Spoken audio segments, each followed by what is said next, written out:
Hi everyone, welcome to How to Fix Online. In today's video, I'm gonna show you how to fix slow performance issue on your Android device. Watch the video till the end and don't forget to subscribe to our channel if you've not yet. Press the notification bell icon so that you'll never miss another upcoming upload from us.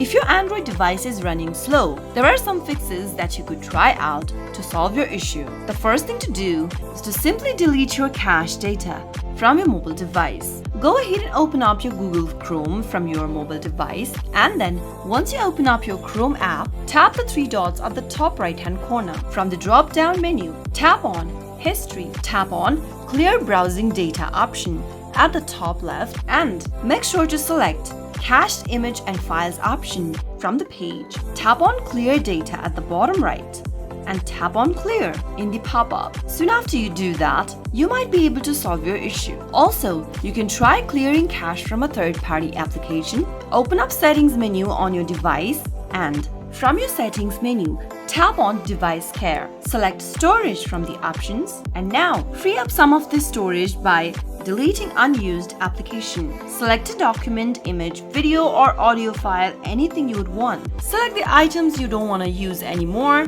and tap on the delete option at the bottom. Once you delete any unnecessary data, files or application, the next thing to do is to go back and tap on Optimize Now button at the bottom. Once you've done that, tap on Done and you might be able to solve your issue. Those were some of the fixes you could try out whenever your Android device is going through slow performance issue. I hope you found the video to be helpful. If it was, go ahead and give us a thumbs up. I'll be back soon with more videos like this. Thank you for watching.